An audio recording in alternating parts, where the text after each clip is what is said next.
안녕하세요. 저는 55세 여자입니다.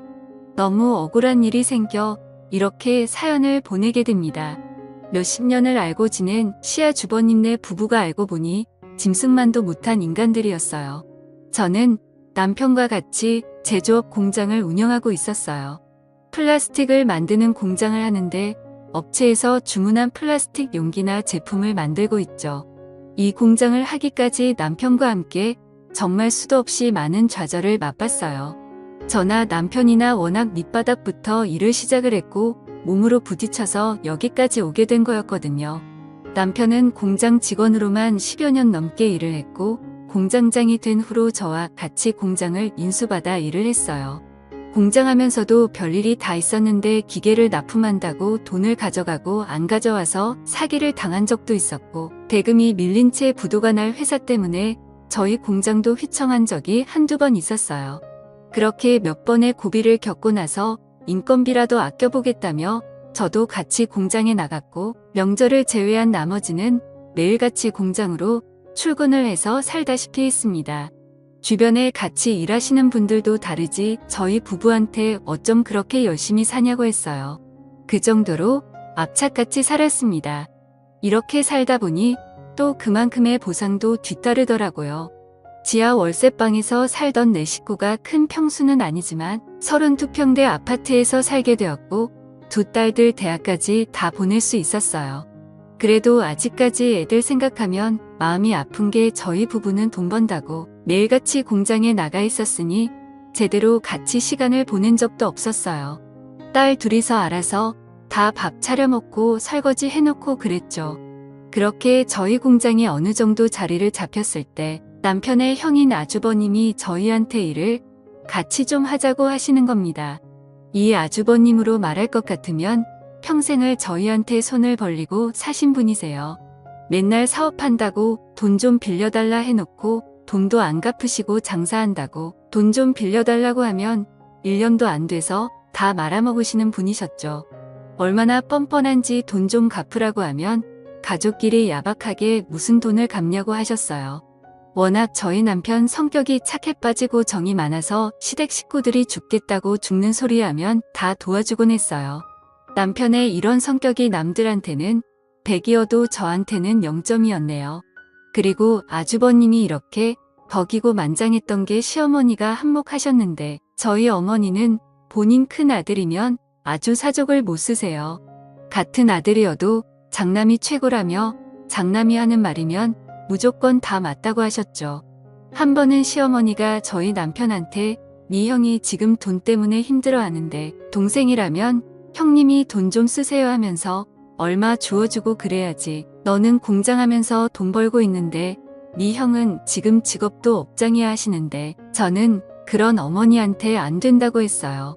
그러니 새노인네가 기운도 좋으니 저한테 빽소리를 지르며 식구들 다 있는 데서 표독을 퍼겁니다.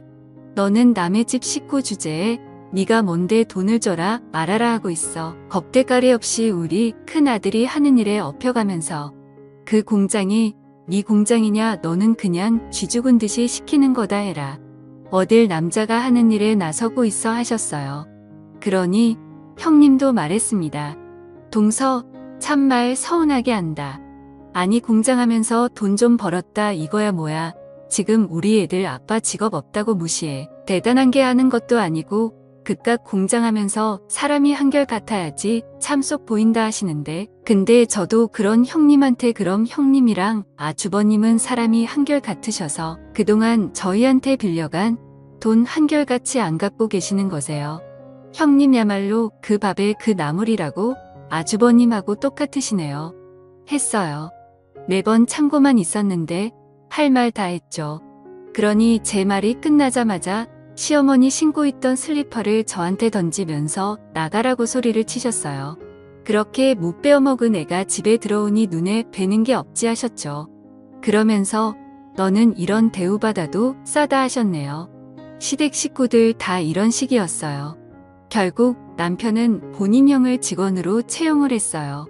근데 아주버님 3개월 정도 일하고 나오지도 않았죠. 제가 오죽하면 남편한테 당신은 어디서 주워온 자식 아니냐고 했어요.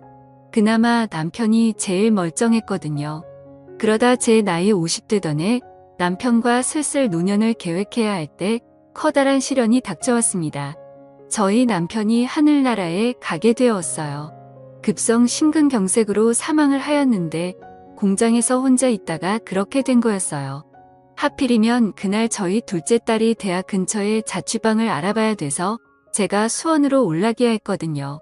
제가 공장에 없을 때 이런 일이 생긴 겁니다.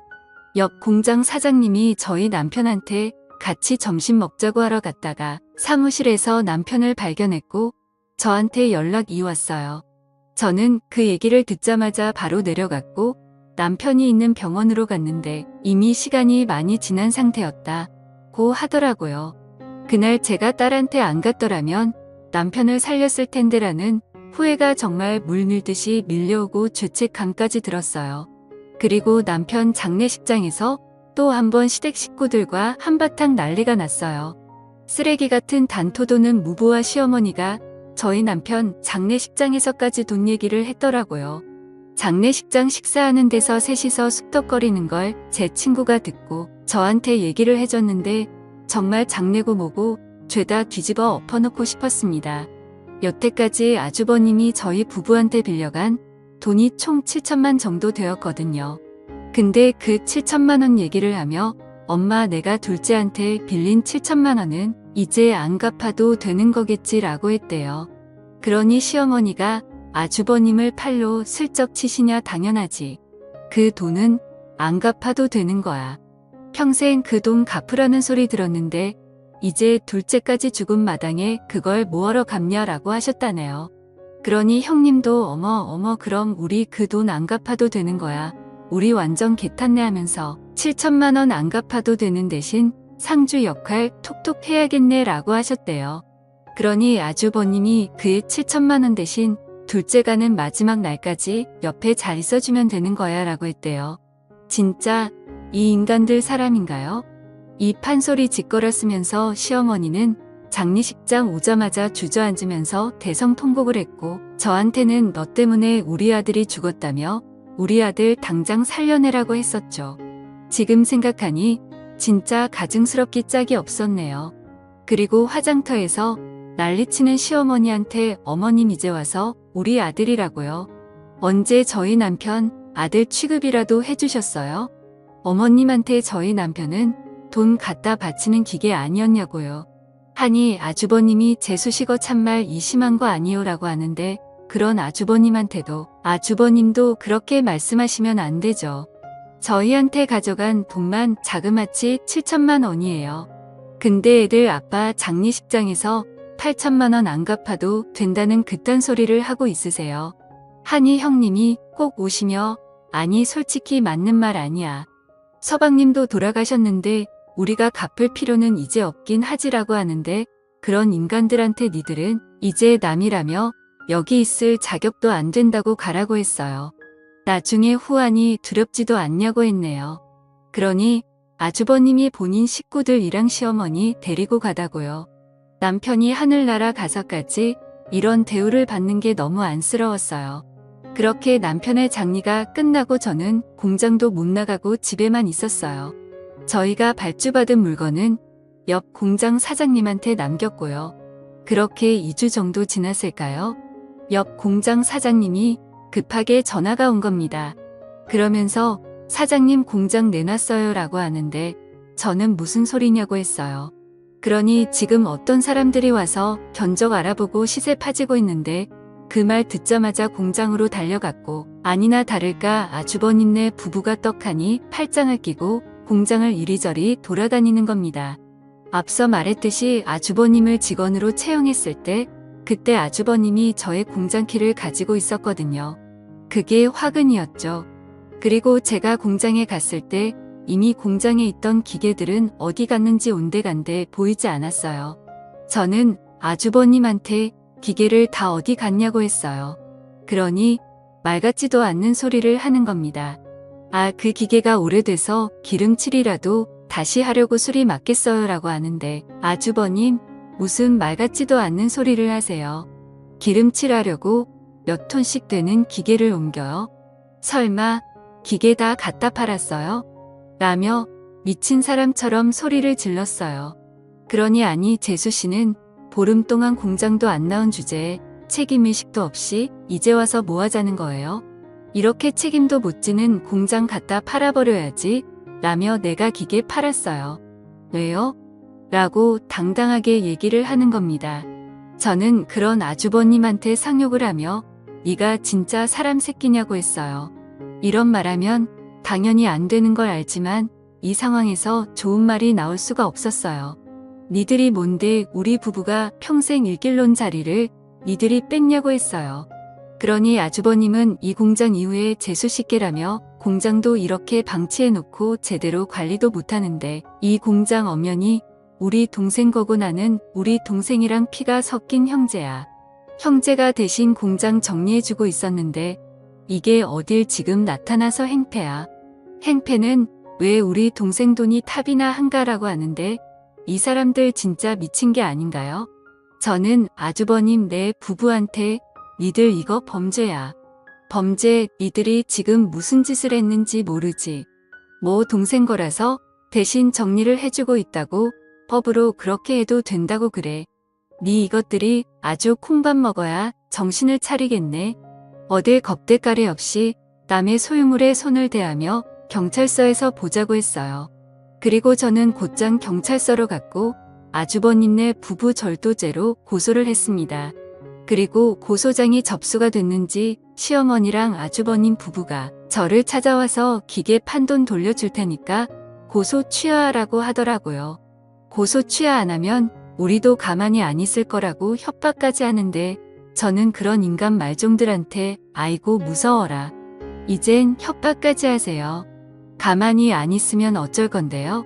협박까지 추가로 고소 한 번 더 해드려 했어요. 그러니 형님은 어떻게 가족끼리 고소를 안 하며 서방님이 살아계셔도 동서가 하는 일 보고 가만히 있겠냐고 하는데 저는 그런 형님한테 우리 애들 아빠가 살아있었으면 저한테 아주 잘했다고 박수라도 쳐줬겠죠. 당신들은 콩밥 먹고 제대로 정신 차려야 갱생이 될까 말까 하는 인간들이라고 했어요. 아주버님 네 부부는 경찰서 출석해서 조사를 받았는데 아는 업자한테 거짓말까지 해가며 기계를 팔았더라고요. 제가 대신 팔아달라고 했다네요. 그렇게 기계 판 돈이 자그마치 1억이 넘었고 경찰서에서 대질 조사받을 때 그 돈 다시 돌려주면 되지 않냐고 하는데 수사관도 어이없어 하시며 그게 다시 돌려준다고 되는 일이냐고 하시더라고요. 이 정도로 무식한 사람들이에요. 설마 제가 고소까지 할 줄은 몰랐다고 하네요. 저는 고소 취하할 생각 없고 끝까지 간다고 했어요. 하늘에 있는 저의 남편 생각해서라도 이렇게 하는 게 맞는 것 같아요. 시어머니는 시도 때도 없이 저를 찾아와선 동네방네 소리를 지르며 집안에 여자 하나 잘못 들어와서 우리 집을 풍비박산 낸다고 여기 악마가 살고 있다고 하시는데 그럴 때마다 전 시어머니 대꾸도 안 하고 경찰 불렀습니다. 그리고 시어머니한테도 지금 잘못했다고 한 번만 용서해달라고 하기도 모자랄 판국에 어머님이 이럴수록 어머님 큰아들은 더 공경에 빠지는 거예요. 그것만 알고 오라고 했습니다. 여자가 하늘 품으면 온유월에도 서리가 내린다는 말이 꼭 제 얘기 같았어요. 아주버님 네 부부는 변호사까지 선임해서 1심 재판받았는데 촉법으로 징역 6월 선고받았어요. 아주버님 네 변호사는 계속 저한테 합의 요구하지만 저는 항소까지 할 예정입니다. 작년에 남편 보내고 아주버님 네 부부 고소까지 정말 많이 일들이 있었는데요. 죄를 저질렀으며 그에 맞는 마땅한 벌을 받아야 된다고 생각을 하고 끝까지 가려고 합니다. 제가 너무 하셨다고 하는 분들도 계시겠지만 저처럼 억울한 일을 당하게 되면 이렇게 독하게 되더라고요. 이렇게 글을 쓰게 된 이유도 저처럼 억울한 일들 당하지 않으셨으면 하는 마음으로 사연을 남깁니다. 제 푸념 같은 긴 사연 들어주고 읽어주셔서 감사하고요. 다들 건강 유의하시길 바랍니다. 감사합니다.